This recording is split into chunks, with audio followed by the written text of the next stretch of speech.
Baie-Saint-Paul a tenu son dernier conseil de ville lors de la séance ordinaire du 11 novembre dernier. Donc, bonsoir tout le monde. Bienvenue à cette séance du conseil municipal de la ville de Baie-Saint-Paul. Nous sommes le 11 novembre, donc en ce jour du souvenir, nous allons prendre un petit instant de silence juste avant de procéder à la lecture de l'ordre du jour. Je pense que c'est important de prendre un moment de recueillement pour ceux et celles qui ont défendu notre pays lors des différentes guerres.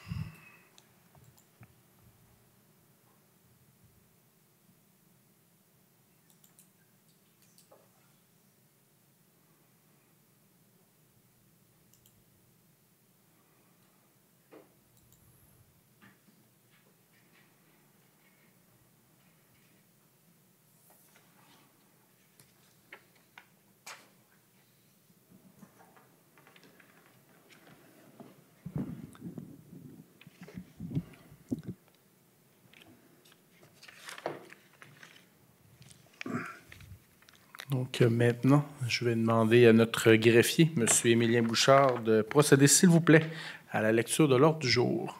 Avis vous est par les présentes données par le sous-signé greffier de la municipalité qu'une séance ordinaire se tiendra le lundi 11 novembre à compter de 19h à l'endroit désigné, soit au 15 rue Forget de Baie-Saint-Paul. Les sujets traités seront les suivants, à savoir A. Ouverture de la séance, en B. Adoption de l'ordre du jour, en C. Lecture au dépôt des minutes, en D. Règlement. 1. Consultation publique portant sur la demande de dérogation mineure D 2024-21 pour le 9 rue des Ormes, suivi en 2 de son adoption s'il y a lieu. En 3. Consultation publique portant sur la demande de dérogation mineure D 2024-22 pour le 41 chemin Sainte-Catherine, suivi en 4 de son adoption s'il y a lieu. En 5, consultation publique portant sur la demande de dérogation mineure D 2024-23, rang Saint-Placide-Nord, suivi en 6 de l'adoption s'il y a lieu. En 7, consultation publique portant sur la demande de dérogation mineure D 2024-24 pour le chemin Sainte-Catherine, suivi de son adoption s'il y a lieu en 8. 9. Consultation publique portant sur la demande de dérogation mineure D 2024-25 pour le 91 chemin François-Guay, suivi de son adoption s'il y a lieu. En 11. Consultation publique portant sur le premier projet de règlement R 890-2024 ayant pour objet de modifier le règlement de zonage numéro R 630-2015 afin de modifier certaines limites de zone et certaines dispositions applicables au quartier des Moissons, suivi en 12 de l'adoption s'il y a lieu du second projet de règlement R 890-2024, en 13, consultation publique portant sur le premier projet de règlement R 891-2024 ayant pour objet de modifier le règlement de zonage numéro R 630-2015 afin d'autoriser l'usage d'habitations multifamiliales dans la zone H250. Suivi en 14, l'adoption s'il y a lieu du second projet de règlement R 891-2024. En 15, avis de motion d'un règlement qui portera le numéro R 892-2024 ayant pour objet de modifier certaines normes du règlement de zonage pour les zones H156, H257 et P522 et modifier le règlement sur les PIA pour y intégrer un chapitre imagé et retirer certaines adresses assujetties à un PIA, suivi en 16 l'adoption s'il y a lieu du premier projet de règlement R 892-2024. Dans l'administration et législation, un renouvellement des assurances générales de la ville, en 2 mini-maisons rue Tremblay, entérinement du protocole d'entente et autorisation de signature, 3 pouvoirs de dispense de la ministre des Affaires municipales, octroi de contrat, en 4 entente de service avec Desjardins, autorisation de signature, en 5 développement de l'équerre, en A, modification au coût de vente et en B, entérinement d'une promesse d'achat. 6, centrale à la biomasse tarification. En 7, réfection de la toiture de la maison René Richard, avenant numéro 2. 8. Dépôt d'une demande de subvention pour l'élaboration d'une planification stratégique de verdissement. En 9. Équipement de bureau, achat. Dans voirie hygiène du milieu, 10. Réaménagement de l'intersection des rues Lavoie et Saint-Joseph, décret des travaux. 11. Adhésion au programme de l'UMQ, achat de carburant en vrac. Sécurité publique, 12. Service de cadets, saison estivale 2025. Urbanisme et mise en valeur du territoire, 13. Contribution de la ville au programme de subvention PRQ et PSMMPI. 14. Programme extraordinaire du ministère de la Culture et des Communications, autorisation de paiement. En A pour le 107 Saint-Joseph et en B pour le 65 rue Saint-Joseph. En 15, demande à la CPTAQ, 14 rang Saint-Jérôme. Dans loisirs, parcs et culture, 16 réseau biblio, renouvellement de l'entente. En 17, fonds d'aide au développement du milieu, acquisition de vélos et de casques pour le jardin d'enfants, convention d'aide, autorisation de signature. 18, entente en développement culturel. 19, fête nationale, demande de subvention. 20, Fête du Canada, demande de subvention. 21, bilan de l'activité avec les remparts, transfert budgétaire. En F, affaires nouvelles, délégation, demandes diverses. En G, correspondance. H, lecture des comptes de 25 000 et plus et adoption des comptes du mois d'octobre 2024, ainsi que le dépôt des amendements et transferts budgétaires et dépôt d'un rapport de délégation. En I, période d'intervention des membres du Conseil. En G, questions du public. Et en K, levé ou ajournement de la séance. Merci, M. Bouchard. Donc, on va ajouter un point dans Affaires une nouvelle délégation de demandes diverses. Ça va se nommer comme suit. Société d'assurance automobile du Québec, projet pilote des services en personne. Donc, est-ce que j'ai quelqu'un qui propose l'adoption de l'ordre du jour comme tel qu'amendé? Donc, j'ai M. Boily qui propose et j'ai M. Fizette qui seconde. Donc, l'ordre du jour est adopté. Le Conseil de ville a débuté avec l'adoption de 5 demandes de dérogation mineure et de 3 règlements municipaux. Un règlement est venu rehausser le nombre de stationnements par habitation qui sera autorisé au cœur du nouveau quartier des Moissons de Baie-Saint-Paul. Le maire affirme avoir entendu les commentaires des citoyens à cet égard. Dans la section D1, consultation publique portant sur la demande de dérogation mineure D 2024-21, c'est le 9 rue des Ormes. Donc, c'est pour autoriser l'implantation d'une résidence à 6 mètres de la ligne avant du terrain, alors que le règlement prescrit une marge avant minimale de 9 mètres. L'implantation à 9 mètres est pour en raison des pentes de 40 à 45 % dans la partie supérieure du terrain, qui nécessiterait des travaux majeurs de remblai qui viendraient dénaturer le site. Le propriétaire également invoque comme raison qu'une dérogation mineure a déjà été octroyée en 2017 à l'ancien propriétaire pour le même objet. La dérogation, elle est conforme également si on l'octroie au plan d'urbanisme de la ville. Et il n'y a pas de préjudice aux droits de propriété des propriétaires voisins. Donc, le comité consultatif d'urbanisme recommande au conseil d'accorder la dérogation mineure. On est en consultation publique. Est-ce qu'il y avait des gens dans la salle qui aimeraient se faire entendre sur ce dossier? Est-ce qu'il y avait eu des commentaires au préalable? Aucun. Aucun. Donc, je vais clore à l'instant même la consultation publique et je vais demander au conseil si on est prêt à octroyer la dérogation. Est-ce que j'ai un proposeur? Donc, j'ai M. Besson qui propose et j'ai M. Ménard qui seconde. Donc, elle est accordée. En D3, consultation publique portant sur la demande de dérogation mineure D 2024-22, c'est pour le 41 chemin Sainte-Catherine. C'est pour autoriser la création d'un terrain dont la largeur de la ligne avant est de 20,84 mètres, alors que le règlement prescrit une largeur minimale de 50 mètres. La raison qui est invoquée par le propriétaire, c'est de créer un terrain afin de pouvoir construire une résidence pour leur fille. C'est également conforme au plan d'urbanisme de la municipalité. Il n'y a pas de préjudice aussi pour les propriétaires des immeubles voisins de leur droit de propriété. Le comité consultatif d'urbanisme recommande également d'octroyer cette dérogation mineure. On est en consultation publique. Est-ce qu'il y avait des gens dans la salle qui aimeraient s'exprimer sur ce dossier? Non. Est-ce qu'il y avait des commentaires au préalable? Aucun. Non plus. Donc, je clôt à l'instant même la période de consultation publique. Est-ce que j'ai un proposeur? Je vais le proposer. Donc, j'ai M. Boily et j'ai M. Bessonne qui seconde. Donc, la demande est accordée. En D5, consultation publique portant sur la demande de dérogation mineure D 2024-23. C'est pour le rang Saint-Placide Nord. C'est également pour autoriser la création d'un lot non desservi dont la largeur de la ligne avant est de 15 mètres, alors que le règlement prescrit une largeur minimale de 50 mètres. La raison qui est invoquée par le demandeur, donc, c'est de créer 3 terrains conformes et de conserver un accès à la terre pour un futur projet familial. Les membres du comité consultatif d'urbanisme sont d'avis qu'avec une telle largeur, il n'est pas envisageable dans un futur qu'une rue conforme soit créée à partir du terrain visé par la demande et jugent que le requérant en soit bien informé et conscient de la problématique. La dérogation mineure ne devrait pas non plus le porter atteinte à la jouissance par les propriétaires des immeubles voisins de leur droit de propriété. Le CCU recommande au conseil de donner la dérogation. Donc, on est en consultation publique. Est-ce que j'ai quelqu'un ici ce soir qui aimerait se faire entendre?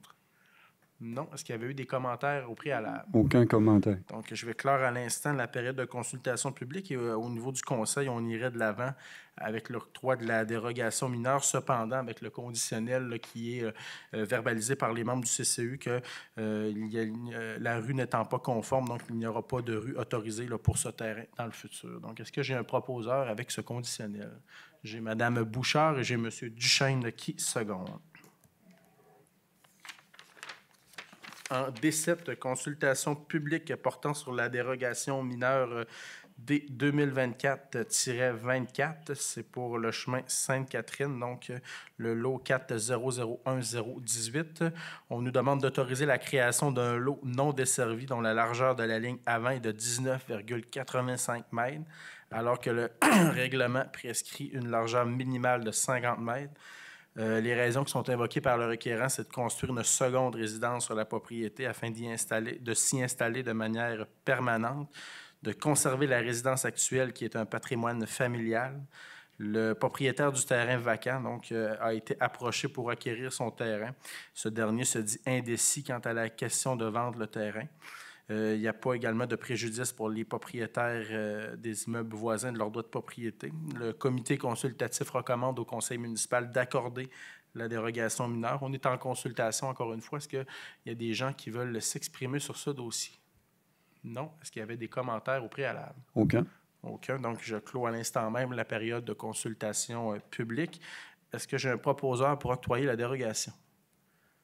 Donc, j'ai M. Bessonne qui propose et j'ai M. Fizette qui seconde. Donc, elle est accordée. En D9, consultation publique portant sur la demande de dérogation mineure D 2024-25.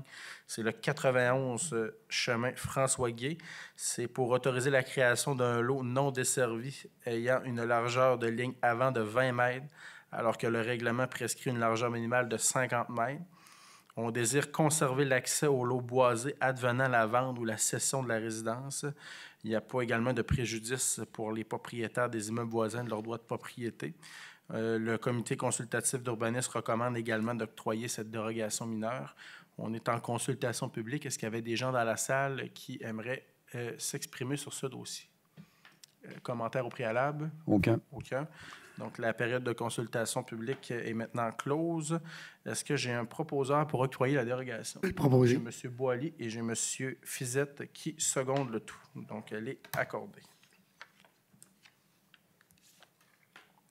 En D11, consultation publique portant sur le premier projet de règlement R 890-2024 ayant pour objet de modifier le règlement de zonage numéro R 630-2015 afin de modifier certaines limites de zone et certaines dispositions applicables au quartier des Moissons. Donc, on est en consultation publique ce soir. On a eu le premier projet de règlement et l'avis de motion à la dernière séance. Suite à cela, on a décidé quand même comme conseil d'apporter des changements, des modifications. Ceux et celles là, qui ont suivi le dossier se souviendront qu'initialement, on avait mis des normes au niveau du stationnement. Donc, pour les 10 logements et moins, là, c'était 1,5 cases de stationnement par logement maximal. Et lorsqu'on était dans le 10 logements et plus, c'était une case de stationnement là, par logement qui était en maximum. Là, ça, et je parle, c'est pour la zone H260. Là, ce qu'on vient faire, c'est qu'on permet 1,5 aussi là, pour le 10 logements et plus. Donc, pour cette zone-là, le H260 à l'intérieur du quartier des Moissons, là, ce sera 1,5 stationnement là, par logement là, maximum là, qui sera permis. Oui, il y a la question des îlots de chaleur, tout ça. Cependant, on voit dans certains autres secteurs de la ville, là, je ne les nommerai pas, mais c'est difficile pour le stationnement. Ça se stationne dans les rues. Si je dis au niveau du terrain de soccer, des fois, ça donne des indices, mais l'été, en saison estivale, il y avait une problématique d'accès à certains stationnements. Donc, on vient là, il y a la période de déneigement qui s'en vient à grands pas.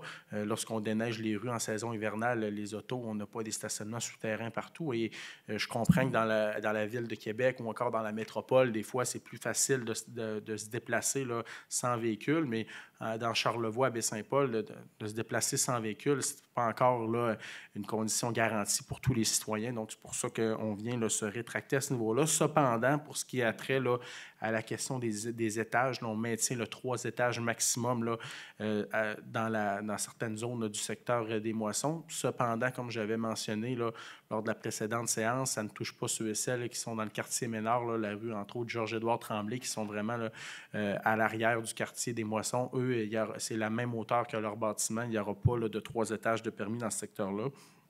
Et au niveau de l'affichage, là, on n'en parle pas vraiment, mais ça sera un affichage là, de type centre commercial. Donc, il y aura une grande affiche là, à l'entrée du quartier des Moissons et chaque petit commerçant là, pourra avoir une petite affiche. Donc, on est en consultation publique. Est-ce qu'il y avait des gens dans la salle qui aimeraient se faire entendre sur ce dossier? Non. Est-ce que, M. Bouchard, on avait eu là, des commentaires? Non. Non, donc je vais clore à l'instant même la période de consultation publique et je vais prendre un proposeur. Donc, j'ai M. Fizette et j'ai M. Duchesne qui seconde là, le second projet de règlement. Donc, il restera l'adoption finale lors de la prochaine séance. En D13, maintenant, consultation publique portant sur le premier projet de règlement R 891-2024 ayant pour objet de modifier le règlement de zonage numéro R 630-2015 afin d'autoriser l'usage d'habitations multifamiliales dans la zone H250. C'est, comme on avait mentionné, là, l'ancien motel chez Georges, hein, qui a une demande là, par les promoteurs là, qui sont les propriétaires du lot pour faire en sorte là, d'y aller avec un projet de logement locatif. On parle de 50 logements à terme, là, maximum, et c'est par pavillon de 14 logements. On est encore, là, il y avait des conditionnels, c'est la même chose que lors de la première entente, donc c'est vraiment au niveau là, du mouvement des sols, il y a des études qui auront lieu, puisqu'il y a une certaine partie du terrain là, qui est dans une zone de mouvement de terrain, et il y a la question aussi de l'entrée, de la sécurité de l'entrée, là, qu'on doit aussi là, avoir là, les avals là, du ministère des Transports et de la Mobilité durable, puisque c'est quand même là, une zone qui pourrait être accidentogène, donc il y a des discussions à avoir avec le MTQ, mais comme je l'avais déjà mentionné, d'avoir du logement, c'est quand même intéressant. On manque de logement à Baie-Saint-Paul. Faut quand même sortir de la boîte et de donner un second souffle au motel chez Georges qui est en piètre état. Je pense que ça va faire du bien. Donc, on est en consultation publique. Est-ce qu'il y avait des personnes ici dans la salle qui voulaient se faire entendre sur ce point? Non. Est-ce que nous avions eu des commentaires là, avant la séance, M. Bouchard? Aucun. Donc, je vais clore la période de consultation publique et je vais demander si on a un proposeur. J'ai M. Fizette qui propose et j'ai M. Boily qui seconde. En D15, avis de motion d'un règlement qui portera le numéro R 892-2024 ayant pour objet de modifier certaines normes du règlement de zonage pour les zones H156, H257 et P-522 et modifier le règlement sur les PIA pour y intégrer un chapitre imagé et retirer certaines adresses assujetties à un PIA. Donc, c'est un petit projet omnibus, comme on l'appelle. Le premier, c'est pour les mini-maisons sur la rue Alfred-Morin. Il y a des mini-maisons qui vont arriver là, dans les prochains jours. Il y en aura d'autres dans la prochaine année. Donc, c'est pour la zone H156, là, notre plan de zonage, les dimensions des mini-maisons que nous allons acquérir. Là, la norme minimale de profondeur d'un terrain doit être abaissée à 4 mètres. La norme minimale de profondeur d'un terrain là, doit également être abaissée à 20 mètres puisque le lotissement projeté a été prévu en fonction que la ville demeure propriétaire de la petite bande d'arbres qui est en front de terrain. La marge de recul arrière aussi, le minimal d'un terrain aussi réduite pour un minimum de 4 mètres. Et les terrains là, auront des superficies d'environ 400 mètres carrés comme c'est le cas là, dans le secteur de la rue de l'Albatros là, qui a été octroyé dernièrement. Pour le second, c'est pour le quartier des Moissons, afin qu'on soit diminué la marge latérale minimale là, dans la zone H257. Là, c'est la rue de la Luzerne pour un minimum de 1,5 m. Le troisième, c'est à la demande de la MRC de Charlevoix là, pour l'ancien site d'enfouissement sanitaire là, de Saint-Placide-du-Sud, là, le 62-64 Saint-Placide-du-Sud. Il y a un projet d'installation solaire là, avec des panneaux solaires et on se doit là, de permettre l'usage là, installation solaire dans ce secteur. Et le dernier, là, c'est pour le règlement sur les PIA, là, pour que on puisse, là, qu'il y ait des images, là, en fait, qu'ils soient imagés, qu'il y ait des images là, pour que ce soit plus facile de se repérer à l'intérieur. Donc, au niveau, là, c'est un partenariat avec le service d'aide à la rénovation patrimoniale. Et on viendrait aussi enlever là, une adresse, là, le 430 chemin Saint-Laurent, là, qui ne serait plus assujettie à un PIA. Donc, c'est un avis de motion. Est-ce que j'ai quelqu'un qui dépose l'avis de motion? Donc, j'ai M. Ménard. Comme vous êtes celui qui déposait l'avis de motion, vous allez en être également son proposeur. J'ai M. Besson qui secondait le tout. Le maire Michael Pilote a ensuite présenté les résolutions à faire adopter par le Conseil de ville. Au chapitre de l'administration et de la législation, 10 résolutions ont été adoptées. Au cours de la prochaine semaine, la Ville procédera à une annonce concernant la vocation qui sera octroyée à la mini-maison sur la rue Tremblay. Le mandat de gestion, encore inconnu pour l'instant, a cependant été donné au Centre communautaire Pro-Santé. La Ville formulera également une demande auprès du ministère des Affaires municipales du Québec afin d'être dispensé d'un appel d'offres pour poursuivre des études des rivières qui sillonnent son territoire. On serait maintenant rendu dans la section administration et législation. En E1, renouvellement des assurances générales de la Ville. Donc, c'est vraiment annuellement. C'est un montant là, de 389 269,52 là, qui inclut les taxes pour les assurances de la Ville. Il y a eu une augmentation là, de 10 % à ce niveau-là. C'est des augmentations là, dans toutes les compagnies d'assurance. On sait avec tout ce qu'il y a comme changement climatique, que ce soit les feux de forêt, les inondations, les glissements de terrain, tout ça. Bref, c'est qu'il y a des augmentations et c'est un montant qui inclut tout l'ensemble des bâtiments de la ville, que ce soit l'hôtel de ville, le garage municipal, l'aréna, la maison René-Richard, la maison mère. Bref, ça inclut tout ce qui est dans le parc de l'infrastructure de l'organisation. Donc oui, c'est des montants qui sont considérables. Donc, c'est prévu là, dans différents postes budgétaires là, dans le fonds d'administration de l'organisation. Donc, est-ce que j'ai un proposeur? J'ai M. Duchesne et j'ai M. Boily qui secondent.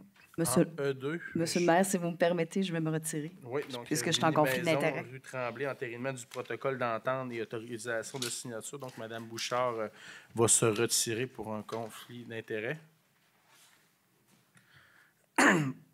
Donc, il y a la petite mini-maison là, qui est sur la rue Tremblay, au coin là, avec le boulevard Raymond-Mailloux. Donc, c'est une mini-maison qui, vous la voyez à l'écran, ici même, qui a été là, aménagée. Cette mini-maison, là, il y a eu un peu plus d'aménagement. Il y avait même des fleurs, tout ça. La mini-maison, elle a été construite par les étudiants là, du Centre d'études professionnelles de Charlevoix, donc par le Centre de services scolaires. Ça a été cédé gratuitement à la ville de Baie-Saint-Paul. C'est une mini-maison là, qui nous appartient et qui va continuer de nous appartenir. Et ce soir, ce qu'on vient faire, c'est une entente avec le Centre communautaire Pro-Santé. Donc, La mini-maison va demeurer propriété de la ville de Baie-Saint-Paul, mais la gestion des opérations, de la coordination de la mini-maison va s'effectuer par le centre communautaire. Il y aura une mission à vocation communautaire sociale.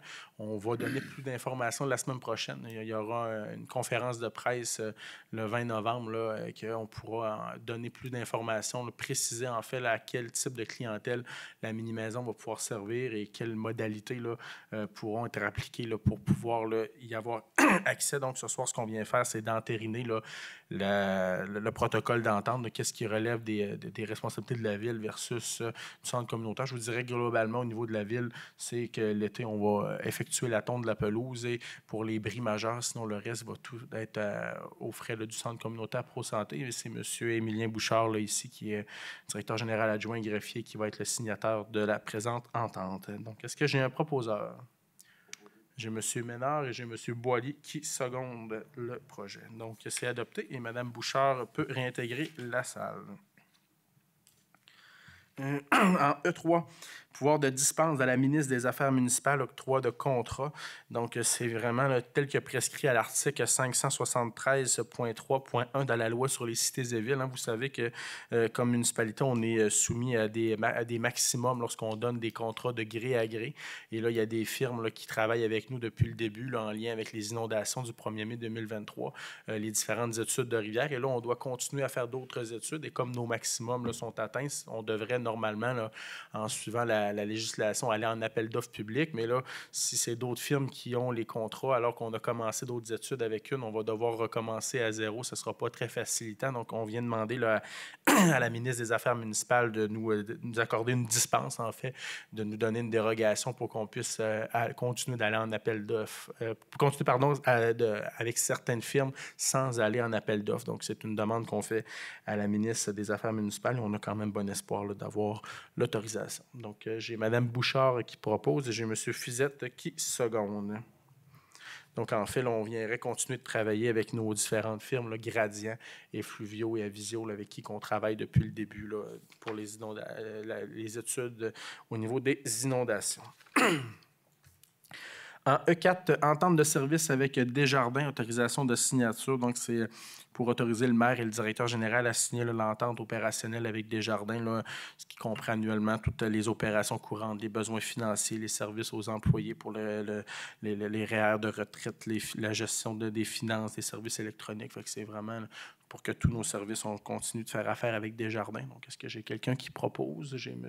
Besson et j'ai M. Fizette qui seconde.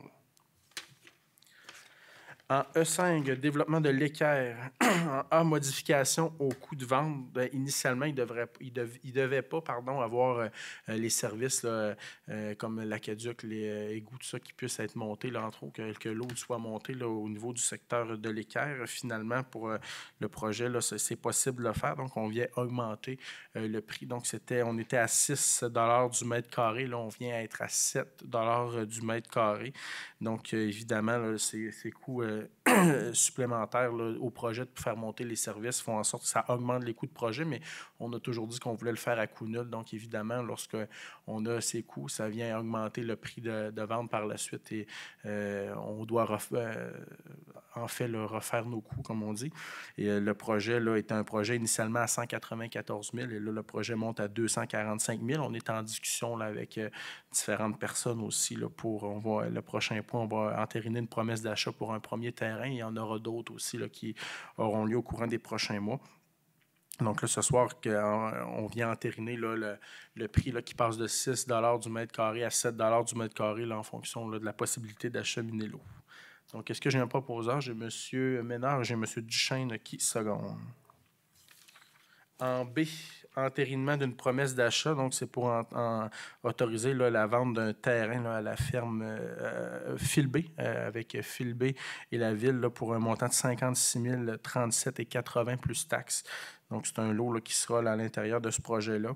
Et par la suite, comme je disais, il y aura d'autres lots là, qui seront là, vendus là, ultérieurement. On est à regarder, on a des discussions avec différents promoteurs. On regarde la nature du projet, évidemment, et tout ça. On pourra par la suite là, donner davantage de détails. Est-ce que j'ai un proposeur? Donc, j'ai M. Ménard et j'ai M. Boilly qui seconde.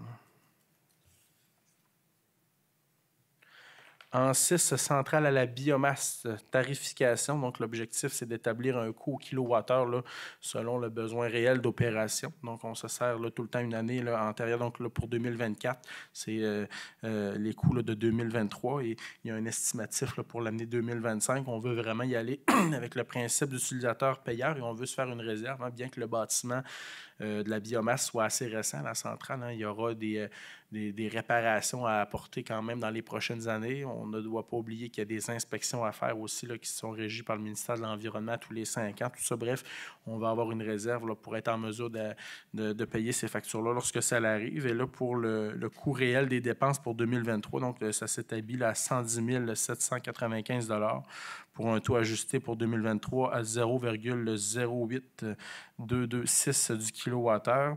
Il y a une facture d'ajustement donc de 16 996, donc de 17 000 $ qui sera expédiée au centre de gestion complexe PFM, là, qui sont vraiment notre client là, pour eux, le chauffage du bâtiment. Et pour 2024, le tarif va être réajusté en 2025. Le coût pour le budget de 2025, donc on prévoit là, 148 800 $, donc pour un taux estimé là, à 0,095 du kilowattheure. Donc, est-ce que j'ai quelqu'un qui en fait la proposition? J'ai M. Besson qui propose et j'ai Mme Bouchard qui seconde. Et ça, c'est un projet qui est quand même intéressant, hein, puisque la biomasse, ça permet à Maisons-Mères là, quand même d'avoir de bonnes économies là, au niveau du coût de chauffage, là, si on était toujours là, à l'huile là, ou à l'eau chaude, comme c'était le cas dans le temps. En 7, réfection de la toiture de la maison René Richard, avenue numéro 2. Donc, c'est des imprévus de chantier. Hein. On sait qu'on a eu des petites surprises au niveau là, de la toiture et de la structure. Donc, c'est un imprévu de chantier de 18 658,94 plus taxes. Donc, c'est payable à l'entrepreneur Toiture Dufour Construction. Et c'est à même là, les budgets là, qui avaient été prévus là, pour justement la rénovation de la maison René Richard. Est-ce que j'ai un proposeur? M. Besson, j'ai M. Boily qui seconde. Ça, en parlant de la maison René Richard, là, on précisera aussi en 2025, qu'est-ce qu'on fera avec le domaine Simon, quelles seront les possibilités là, pour le futur du domaine Simon. Hein. Ce qu'on disait, c'est qu'initialement, on venait travailler pour rénover la maison René Richard. Donc, le proposeur était M. Besson et c'est M. Boily qui secondait. C'est ce qu'on voulait, c'est ça, c'est vraiment qu'en 2025, on puisse, là, suite aux rénovations majeures, dire qu'est-ce qu'on va faire avec ce domaine. Il y a des possibilités qui sont quand même assez importantes. Il y a de l'aide financière aussi, là, ultérieurement, là, qui sera annoncée. On a des bonnes discussions là, quand même là, avec le gouvernement, tout ça pour le domaine Simon. Et on a quand même le bon espoir là, d'avoir là, des subventions ultérieurement.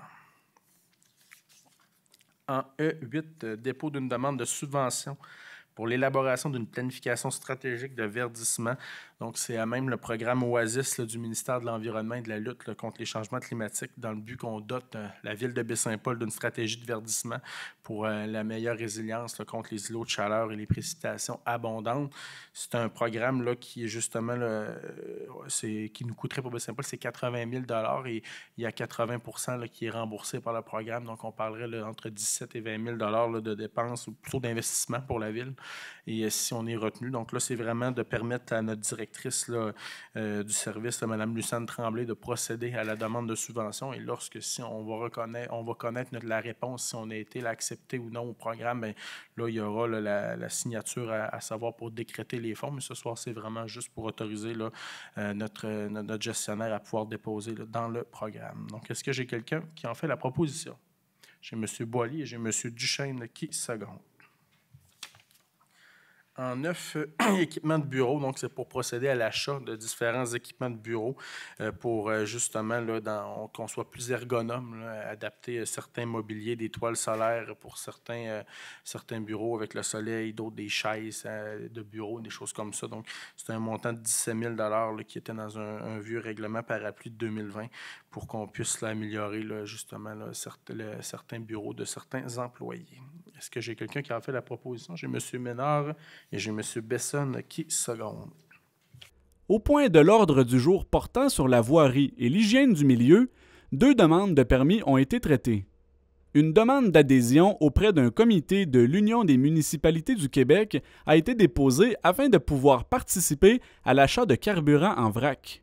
Voirie et hygiène du milieu en 10, E10, réaménagement de l'intersection des rues Lavoie et Saint-Joseph, décret des travaux. Mais ça, il y avait eu quand même là, des requêtes qui avaient été faites. Le comité de circulation avait étudié le dossier, c'est revenu en caucus d'études au niveau du conseil. Et là, ce qu'on viendrait faire, c'est de refaire la géométrie de l'intersection là, afin de créer une intersection en T, là, en fait à trois panneaux d'arrêt. Enlever le trottoir là, qui est non conforme là, sur la rue Saint-Joseph devant le 152-154 Saint-Joseph, afin de mettre en place une bordure et de regagner l'espace public là, dans le secteur. On va mettre également en place une ligne là, blanche afin de sécuriser un corridor là, face à cette maison. Et on va prolonger le trottoir là, sur Saint-Joseph jusqu'à l'intersection. On parle d'un montant là, de 30 000 là, qui est financé, là, même un règlement là, justement de 2018 là, pour le comité de circulation. Est-ce que j'ai quelqu'un qui en fait la proposition? Oui. J'ai M. Fizette et j'ai M. Duchesne qui seconde. Je vais noter, M. le maire.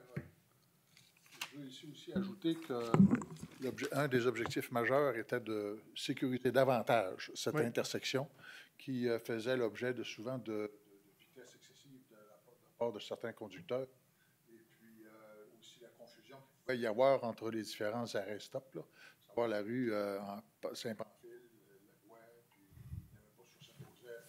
Ceux qui ne connaissaient pas le coin pouvaient avoir des moments de confusion. Alors, donc, c'est sûr qu'il y a des jeunes familles qui se sont installées aussi dernièrement, puis j'ai été sollicité pour faire en sorte d'amener ça au conseil aussi pour arriver à travailler dans le but de sécuriser davantage le c'est là qu'on en est rendu. Oui, ben, on a bien l'espoir, là, justement, qu'on puisse là, bonifier la sécurité dans ce secteur-là. Je pense qu'en allant de l'avant avec ceci ce soir, là, c'est quand même un pas qui est dans la bonne direction. Je suis d'accord avec vous, M. Fizette. En E11, adhésion au regroupement de l'Union des municipalités du Québec, achat de carburant en vrac. Donc, c'est des appels vraiment là, qui sont faits là, pour l'ensemble des municipalités. Lorsqu'on fait des appels de groupe comme ça, les tarifs là, arrivent là, de façon plus préférentielle là, au niveau des fournisseurs. Donc, c'est pour procéder à un achat de carburant là, pour nos différents véhicules là, au sein de la ville de Baie-Saint-Paul. Donc, est-ce que j'ai quelqu'un qui en fait la proposition? Je propose. M. Boily et j'ai M. Fizette qui seconde. En ce qui concerne la sécurité publique, le Conseil a adopté une résolution pour renouveler le partenariat de convention des cadets de la Sûreté du Québec pour la saison estivale 2025. Sécurité publique en E12, service de cadets de la Sûreté du Québec, saison estivale 2025. Donc, comme à chaque année, on procède à une convention de partenariat avec la Sûreté du Québec pour avoir des étudiants en technique policière là, qui sont présents sur notre territoire. Habituellement, c'est un montant de 10 000. Là, on sait qu'il y aura une bonification de leurs conditions de travail. Donc, on vient prévoir un budget de 15 000 $. On n'a pas encore le montant. Possiblement que ça va être plus modeste que ce montant, mais on devrait connaître le tout en 2025. Mais on se doit là, quand même de confirmer à la Sûreté du Québec qu'on est toujours intéressé là, à participer au programme pour la prochaine saison estivale et qu'on signera la convention lorsqu'on aura les montants et par la suite, on pourra aller de l'avant officiellement. Mais là, c'est vraiment un signal qu'on envoie là, au corps de police nationale que nous allons participer là, pour la prochaine saison. Donc, est-ce que j'ai quelqu'un qui en fait la proposition? Donc, j'ai Mme Bouchard et j'ai M. Ménard qui seconde. En ce qui a trait à l'urbanisme et à la mise en valeur du territoire, 4 demandes ont été traitées par le conseil municipal. Urbanisme, c'est mise en valeur du territoire en E13, contribution de la ville au programme de subvention, le programme Rénovation Québec et le PSM-MPI là, pour le patrimoine. Je vous dirais que c'est vraiment plus administratif. Là. C'est des ententes qui sont sur 3 ans, mais souvent, lorsqu'on accepte un dossier, les travaux vont se réaliser là, des fois l'année d'après ou jusqu'à 2-3 ans plus tard. Et là, ça a des débalancements au niveau là, des années financières au niveau de la ville. Donc, ce qu'on vient faire, là, c'est de créer un surplus affecté, là, même le surplus libre de la ville, pour qu'on puisse balancer là, les sommes des subventions pour que ça puisse là, arriver là, dans les bonnes années financières de la ville. Donc, c'est vraiment là, des manœuvres comptables. Il n'y aura pas là, de débourses supplémentaires là, pour les contribuables. Donc, est-ce que j'ai quelqu'un qui en fait la proposition? J'ai M. Fizette et j'ai Mme Bouchard qui seconde.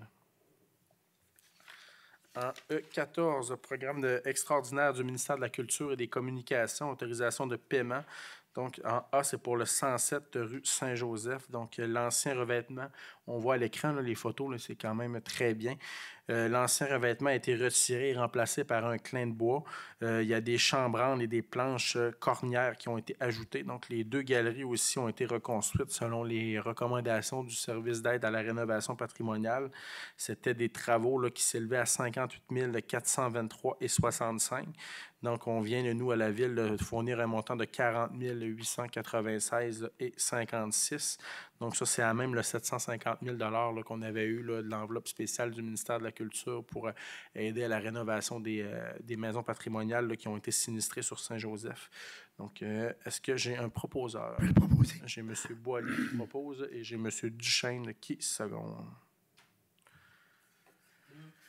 En B, le 65 rue Saint-Joseph, donc c'est des travaux aussi, on voit d'autres travaux qui ont eu lieu. Ça, c'est le 2e versement qu'on va faire sur la résidence. Donc, il y a eu remplacement du revêtement extérieur en planche de bois verticale. Donc, c'est maintenant terminé pour les travaux. Les 2 galeries ainsi que les garde-corps sont terminés. Il y a une fenêtre qui a été remplacée par une fenêtre en bois à 6 carreaux. La porte en façade a également été modifiée afin d'y inclure une imposte vitrée.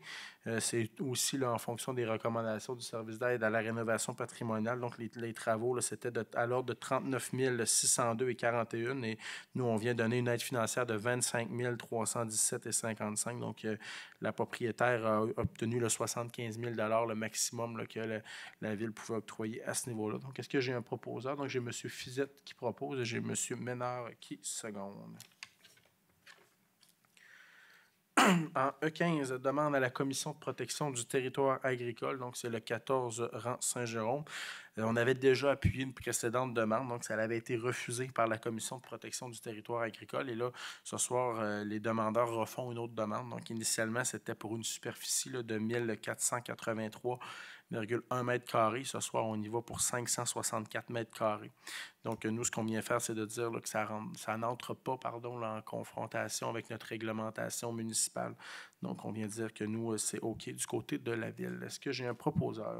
Proposé. J'ai M. Boily et j'ai M. Duchesne qui seconde. 6 points étaient à l'ordre du jour pour les loisirs, les parcs et la culture.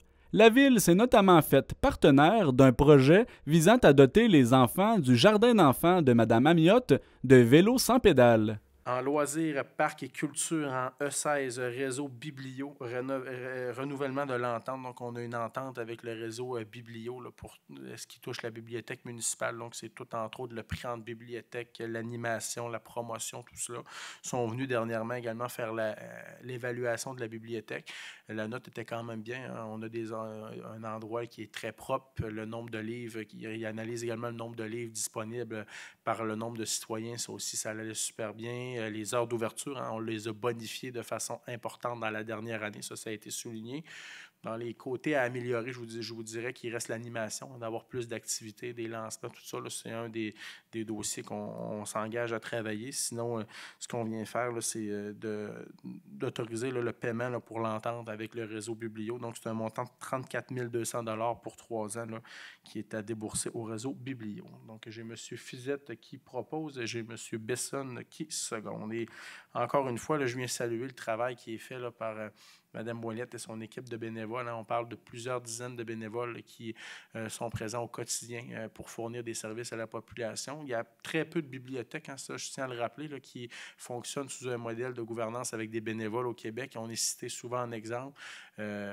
Personnellement, j'apprécie beaucoup lire lorsque j'ai un peu de temps, là, surtout dans le temps des fêtes ou dans mes vacances estivales, mais on est toujours bien accueillis à la bibliothèque. Et encore une fois, là, je tiens à souligner le merveilleux travail qui est effectué là, par notre équipe de bénévoles au sein de la bibliothèque René Richard, qui a fêté son 25e anniversaire.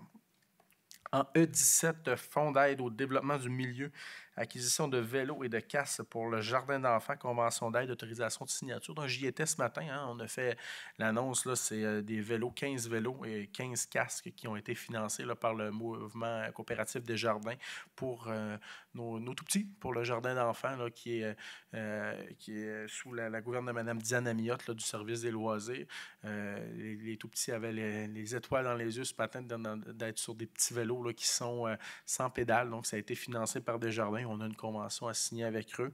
Donc, il y a un kinésiologue également de kinésiologie, Charlevoix, Alexandre Henry, qui est présent aussi pour animer certaines activités. Et ça, les saines habitudes de vie, il faut les inculquer là, en bas âge. Plus les jeunes sont conscients là, des saines habitudes de vie en jeune âge, que ce soit là, de bouger, que ce soit de bien s'alimenter, tout ça, de bien dormir, bien, meilleures sont les chances là, que ça se perdure au fil du temps. Et je suis bien heureux là, de voir qu'il y a des beaux comportements comme ça là, qui sont sous la promotion là, de Mme Amiotte, qui fait quand même là, de belles activités avec nos jeunes, qui est présente dans différentes activités. On est chanceux de l'avoir au sein de la ville de Baie-Saint-Paul.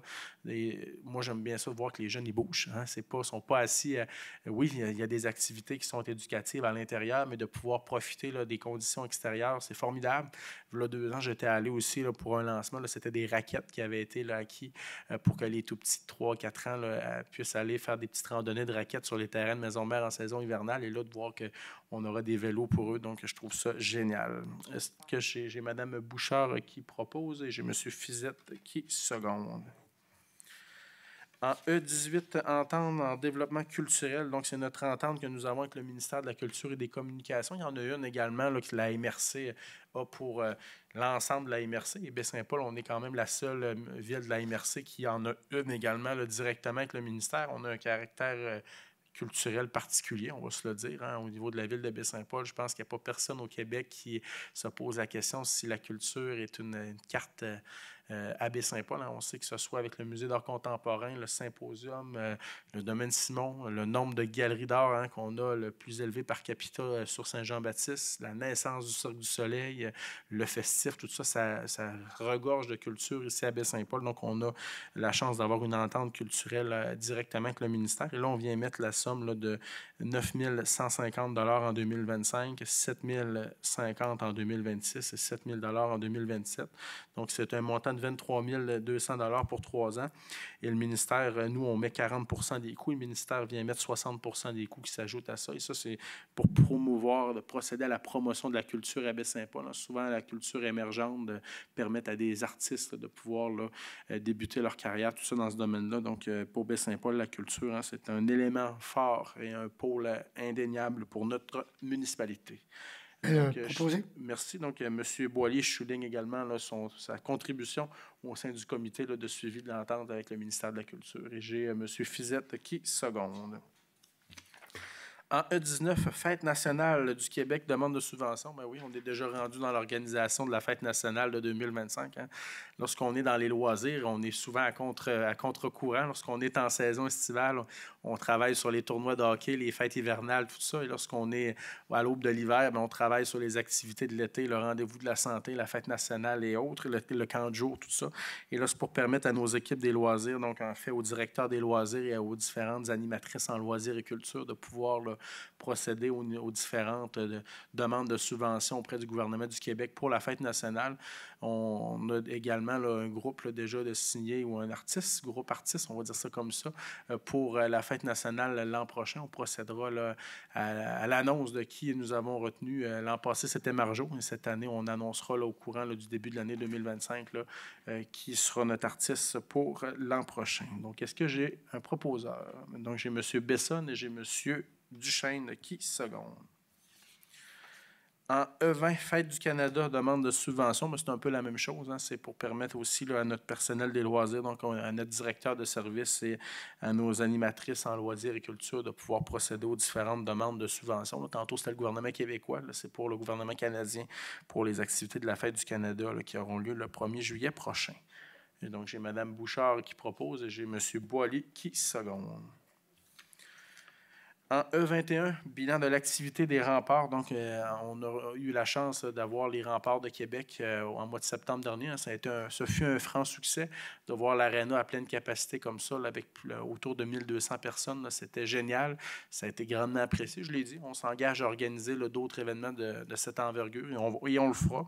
Il y avait quand même là, des profits là, qui ont été faits là, à cette activité. Donc, on parle d'un montant de 11 900 $. Et ce qu'on vient faire, c'est on redistribue à certains organismes qui ont collaboré avec nous là, lors de cette soirée, que ce soit la kermesse, là, par différents bénévoles. Hein. Lorsqu'on organise de ce type d'activité, ça prend énormément de bénévoles, hein, que ce soit pour servir l'alcool, pour les gens qui sont à l'entrée, pour les billetteries, accueillir les gens, tout ça. Et il y aura également de l'argent qui va rester dans le fond des grands événements de l'Arena. Hein. Lorsqu'on accueille ce type d'événement, il y a des frais. On a collaboré également à un montant de 10 000 $ pour lorsque les champions du monde sont venus en patin artistique le 5 octobre dernier. Ben, c'est de l'argent qu'on met dans cette cagnotte-là qui nous permet là, d'organiser à nouveau là, ce type d'événement pour le futur. Donc, est-ce que j'ai quelqu'un qui en fait la proposition? J'ai M. Besson et j'ai M. Ménard qui secondent. Au chapitre des affaires nouvelles, des délégations et des demandes diverses, le Conseil a adopté une résolution pour dénoncer une coupure de service de la Société de l'assurance automobile du Québec dans Charlevoix. En F1, Société d'assurance automobile du Québec dans Affaires nouvelles délégation, projet pilote des services en personne. On a eu l'an dernier une rencontre justement là, avec les gens du point de service ici à Baie-Saint-Paul, la SAAC, puis je les avais rencontrés là, avec la MRC et on m'avait dit, Monsieur le maire, on va fermer une journée par semaine, c'est pour optimiser nos services, donc ça va être une journée dans la semaine que les bureaux en saison, ils appellent ça en basse saison, d'octobre à mars ou avril, on m'avait dit que cette journée-là, la porte allait être fermée, mais que les employés allaient être en mode travail au téléphone pour répondre aux différentes lignes 800 de la Société d'assurance automobile qui desservent l'ensemble du territoire québécois. Enfin, bon, c'était une bonne expérience pilote. Je n'ai rien contre les pilotes. Donc, j'avais dit, on va regarder qu'est-ce qui en dépend. Puis là, on m'avait dit, Monsieur le maire, on vous promet, là, c'est juste une journée, ça va être comme ça. Okay. On me rend compte à nouveau. Puis là, on me dit cette année qu'on refait le projet, mais que là, on va fermer 2 jours par semaine le centre de service. Fait que là, j'ai dit, j'étais là, vous avez perdu ma confiance. Vous m'aviez dit que c'était une journée. Ah, mais là, il n'y aura pas plus que 2. J'ai dit, oui, mais c'est ça. J'ai dit, l'an prochain, ça va être 3. Là. J'ai dit, c'est ça. Là. J'ai dit, là, je pense que vous abusez un petit peu. Puis le centre de service, il faut se rappeler hein, qu'ici, dans Charlevoix, il dessert l'ensemble de la région. Hein. Oui, il y a un petit point de service du côté de la Malbaie, de Clermont, pardon, qui donne certains services, mais toutes les évaluations de conduite sur route, les examens théoriques, tout ça, ça a tout lieu à Baie-Saint-Paul. Donc, ça dessert l'ensemble de la région. Et là, même, il y a des gens là, qui doivent attendre longtemps avant d'avoir un rendez-vous. Il y a des personnes aussi qui sont à mobilité réduite, qui se déplacent pour aller au centre commercial, qui arrivent et que c'est fermé sur la porte. Donc, nous, ce qu'on vient faire, c'est qu'on dénonce cette situation. La Société d'assurance automobile, elle est là pour offrir des services. Hein. C'était des centres d'accès gouvernementaux. Il y a les prises de photos qui s'effectuent aussi pour la carte d'assurance maladie. Il y a plein de services. On trouve ça déplorable. Et je me mets à la place d'un évaluateur sur route qui est engagé pour faire de l'évaluation de la conduite automobile. Si on lui dit 40 % du temps de sa semaine, il va répondre au téléphone, il n'y a pas de sous-métier. Mais moi, personnellement, lorsque dans le réseau de la santé, on m'avait dit tu vas faire autre tâche, pratiquement presque la moitié de ton temps, je m'aurais posé des questions. Donc, je pense que la Société d'État doit se poser des questions et on va amener le dossier à d'autres tables au niveau national aussi. Là. Comme on dit, je n'ai pas dit mon dernier mot là-dessus. Donc, on vient faire une résolution là, qui a été faite aussi, que j'avais demandé au niveau de la MRC, une résolution qui va être adoptée dans tous les conseils municipaux de la région de Charlevoix. Donc, est-ce que j'ai quelqu'un qui en fait la proposition? J'ai Mme Bouchard et j'ai M. Fizette qui secondent. La lecture des comptes de 25 000 $ et plus a été effectuée par le directeur général de la Ville. S'en est suivi l'adoption des comptes du mois d'octobre 2024. On serait maintenant rendu à la correspondance, donc c'est un dépôt. Les membres du conseil en ont eu le copie, ont pu poser également des questions à l'administration. On serait maintenant rendu à la lecture des comptes de 25 000 $ et plus et adoption des comptes du mois d'octobre. Également, il y a le dépôt là, des amendements et transferts budgétaires. Donc, je vais demander à notre directeur général, M. Gagnon, de procéder à la lecture, s'il vous plaît. Merci, M. le maire. Donc, pour les comptes du mois d'octobre, au niveau du fonds d'administration, un total de 1 499 561, dont 1 134 845 représentent des sommes de 25 000 et plus que je vais vous lire à l'instant. Donc, le ministère des Finances, le Service de la Sûreté du Québec, le deuxième versement, un montant de 935 958. Les Habitations de la Lumière, le premier versement de la contribution pour le logement abordable, un montant de 100 000. Marilyn Busque-Dubois et Hugo Leblanc-Dufour, le versement du PSM-MPI qu'on a parlé, le 121 Saint-Joseph, un montant de 38 984,55 et Catabatic Aventure dans Charlevoix, un mandat pour le nettoyage des berges, un montant de 59 901,98, donc pour un grand total de 1 134 844. Et au niveau du fonds des dépenses en immobilisation, un montant total de 737 835, ça va, dont 547 056 représentent des sommes de plus de 25 000. Les sommes de plus de 25 000 sont le Centre de services scolaires de Charlevoix, le deuxième versement pour les mini-maisons, un montant de 63 500, CPTech, des pompes et des moteurs pour les puits, un montant de 37 138. Les entreprises Jacques Dufour et Fils, enrobés bitumineux, chemin Sainte-Croix, un montant de 27 691,90. Fluvio Inc., 2 projets d'études pour le travail sur les murs Est et Ouest, un montant de 26 806. J.A. Larue Inc., un souffleur amovible, un montant de 28 743,75. Nous avons Réal Huot Inc., plusieurs pièces pour la mini-maison, pour le puits d'eau potable et pour l'intersection Ambroise-Fafard-Saint-Jean-Baptiste, un montant de 30 738,82.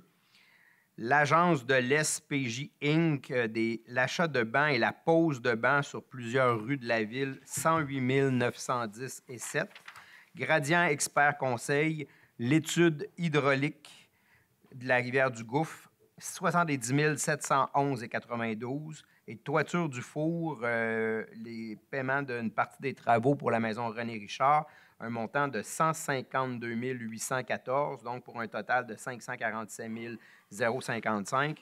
Le total des montants pour le mois d'octobre est donc 2 237 396. Et comme vous l'avez mentionné, M. le maire, il y a le dépôt des amendements et transferts budgétaires du mois d'octobre et le dépôt du rapport de délégation du mois d'octobre. Merci. Merci, M. Gagnon. C'est quand même plusieurs transactions qui sont effectuées, là, plusieurs gros montants. Donc, est-ce que j'ai quelqu'un qui en fait la proposition pour l'adoption des comptes? Je vais le proposer. Donc, j'ai M. Boily et j'ai M. Fizette qui secondent. 2 conseillers municipaux ont par la suite pris la parole lors de la période d'intervention des membres du conseil. Ça y est, M. Boily? Pour moi, ça va. Non, M. Duchesne. Oui, comme mentionné ce matin au conseil, petite intervention météo, parce que ça a l'air qu'on va en hiver. Ça comporte le stationnement. Donc, je vais vous lire l'article et commenter par la suite. Il est interdit de stationner ou d'immobiliser son véhicule sur le chemin public entre 1h et 6h du matin pendant la période s'étendant du 15 novembre au 1er avril inclusivement de chaque année, et ce, sur tout le territoire de la municipalité. L'interdiction décrétée au paragraphe précédent s'applique également à l'ensemble des stationnements publics qui est propriété de la municipalité. Cette interdiction ne s'applique pas pour deux fréquences de 3 jours, soit Noël le 24, 25, 26, et le 31 décembre, 1er et 2 janvier, bien sûr, là, on prône la tolérance. Je tiens à mentionner qu'en cas de défaut, il peut y avoir remorquage. Et dans certains quartiers, surtout résidentiels, c'est très préoccupant. Les gens ne respectent pas cette interdiction-là. Donc, on vous demande au moins respecter ça parce que c'est une activité ou une contrevenance qui nuit énormément à notre entrepreneur en déneigement. Donc, merci de vous conformer. Merci à M. Duchesne. Et là-dedans, j'appelle au gros bon sens. C'est, comme M. Duchesne l'a dit, c'est important. Le règlement, on dit de novembre à avril, c'est sûr que lorsqu'il ne neige pas, il n'y a pas, comme on dit là, dans le bon québécois, une trappe à tiquette ou de remorquage. Là, mais là, quand il neige et qu'il y a des précipitations, vous savez qu'il annonce des précipitations sur le territoire, bien, c'est sûr que nous, le message qu'on envoie à nos équipes et aux entrepreneurs en déneigement, c'est il faut que les véhicules ils soient retirés de la chaussée si on veut procéder au déneigement. Donc, cette nuit, là, on n'est pas encore le 15, mais si la semaine prochaine, on est encore dans ces températures-là, puis que vous voyez qu'il n'y a pas de neige, on n'écœurera pas les gens, comme on dit, mais c'est clair que lorsqu'il y a des précipitations abondantes, que vous voyez qu'ils annoncent un avertissement de tempête hivernale ou qu'il neige à plein ciel dehors, les opérations de déneigement s'effectuent pour la plupart de nuit. Fait que, venez pas nous voir à l'hôtel de ville le lendemain matin pour dire hey, « j'ai eu un ticket puis j'ai été remorqué ». C'est tout à fait normal. Madame Bouchard? Oui. Moi, je vais en profiter pour vous faire un rappel. Noël arrive à grands pas, donc le marché de Noël va être bientôt. Je vous lance l'invitation. Venez rencontrer vraiment là, nos commerçants, différents artisans aussi qui vont être sur la rue. Donc, je vous rappelle que le marché de Noël va se dérouler sur la rue Saint-Jean-Baptiste. Elle revient enfin sur la rue Saint-Jean-Baptiste. Je pense qu'on peut... Oui, bien satisfait. Vraiment, on est bien satisfait. Donc, c'est une belle activité qui se déroule vraiment puis qui va être dans l'ambiance des fêtes. Le marché de Noël va se dérouler les fins de semaine du 29 novembre et du 6 décembre. Donc, venez festoyer. Je pense que ça va être vraiment féerique. De mémoire, j'ai entendu qu'il y aurait une petite carriole. En tout cas, il y a plein de choses. Donc, venez en profiter. Et il va y avoir aussi des activités qui vont se dérouler en même temps au Carrefour culturel. Donc, rendez-vous aussi jusqu'au Carrefour pour aller voir là, des exposants qui vont être là aussi. Voilà. Tu parlais de la guignolerie? Et oui, merci, Monsieur le maire. Donc, évidemment, je vais mettre mon deuxième chapeau pour le Centre communautaire pour santé. Donc, là, il ne faut pas que je me trompe, le jeudi 5 décembre prochain, ça va être la guignolée, la grande guignolée des médias. Donc, les médias vont être présents, les pompiers de la ville, les ambulanciers et différents bénévoles qui vont être sur les rues, là, les intersections sur la route 138, l'intersection chez IGA et l'autre intersection là, chez Desjardins. Donc, on va être là le matin de 7h à 9h, de 11h à 13h. Donc, préparez votre monnaie. Je sais que maintenant, on en a de moins en moins, mais préparez votre monnaie. Puis, juste pour vous dire, là, au centre, on a une augmentation de 22 % de demande. Donc, le contexte économique est favorable pour certaines personnes, mais pour la classe moyenne en bas, c'est beaucoup plus difficile. Donc, je vous invite vraiment à la générosité pour ceux qui ont les moyens.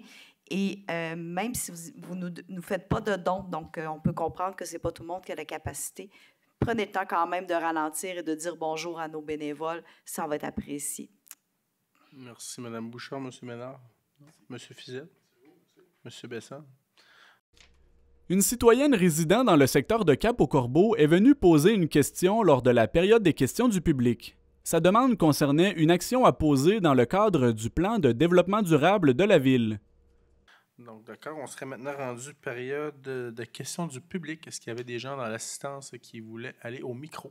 Donc, je t'inviterais d'aller à l'arrière au micro et de vous identifier là, juste avant de poser votre question.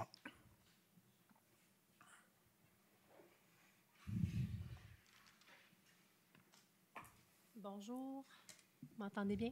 Oui, bonjour. Bonjour, Martine Lanois, je reste dans le secteur Attends, Cap-aux-Corbeaux. je ne sais pas si... ouais, on va juste attendre un petit peu. Là, Excusez, je pense que... Le son comme... Merci. Je suis un peu trop grande. On va prendre le temps de s'ajuster. Merci. Donc, je voulais vous féliciter pour votre nomination au mérite municipal pour votre plan de développement durable. Donc, j'ai voté. Bien, merci. Dans la même lignée, je venais vous voir pour une action que vous pourriez faire pour améliorer notre sort et éviter le gaspillage et peut-être faire une action zéro déchet. C'est de passer un règlement pour les Publisac. Vous savez, Publisac, on n'a plus de sacs pour mettre les fameuses annonces dedans. Pardon, excusez. Les fameuses annonces dedans. Mais par contre, on n'a pas le choix de recevoir ou non ces fameuses publicités-là. Depuis qu'il y a eu une transition vers ça, moi, je n'ai jamais eu autant de publicité dans ma boîte à mal. Puis je parierais que vous êtes nombreux à vivre la chose en question. À Montréal, ils ont fait... c'est un peu ça qui a amené la transition. C'est que Montréal a mis une réglementation où ils ont mis d'abord une interdiction de sacs, ce qui a amené la transition que vous avez connue. Mais ils ont aussi mis ce qu'on appelle une réglementation, une clause opt-in, c'est-à-dire que c'est une adhésion volontaire de recevoir la fameuse publicité en question et non pas un opt-out, comme c'était jusque-là la chose qu'on pouvait faire. Donc, je vous inviterais à peut-être imiter la Ville de Montréal et faire la même chose pour qu'on ne soit pas, qu'on ait le choix de recevoir ou non ce papier-là. Juste à titre indicatif, ils ont passé de 2019 à 2020. Dans le fond, ils ont fait cette réglementation-là en 2023 et ils ont descendu de 84 la quantité de papier qu'ils recevaient en un an, à partir de 2023 à l'année 2024. Donc, de 20 000 tonnes de papier, ça a descendu à 3 500 tonnes de papier à Montréal. Donc, vous me direz, ici, c'est moindre, évidemment, mais c'est pas grave, on est dans cette même optique-là. Donc, je vous invite peut-être à réfléchir à ça. Je me propose de vous aider, si vous voulez. Mon métier dans la vie, c'est de travailler au ministère de l'Environnement, la gestion des matières résiduelles, sur la réglementation, entre autres, si jamais vous avez besoin d'aide. Puis concrètement, comment ça peut se faire? Parce qu'on se questionne toujours, oui, c'est bien beau des règlements, mais comment on concrétise ça sur le terrain? Bien, à Montréal, c'est simple. On a un petit autocollant qu'on peut mettre sur la boîte postale ou sur notre boîte à mail à l'entrée qui indique qu'on veut avoir la publicité. Puis si jamais on a déjà le petit sticker qu'on ne veut pas recevoir la publicité, bien que ce soit la même chose, mais ça serait facile à mettre en place. Donc, je pense que ça va dans la lignée aussi de plan de gestion de matières résiduelles, de votre plan de développement durable, etc. Je sais que vous venez de signer pour 2024-2030, mais quand même, c'est des petites actions qui peuvent se faire, qui peuvent se prendre tout de même. Donc, si jamais vous voulez savoir, il y a à peu près 20 municipalités qui ont suivi la Ville de Montréal sur ce sujet-là. Je peux vous aider à trouver ces municipalités-là si jamais ça peut être utile.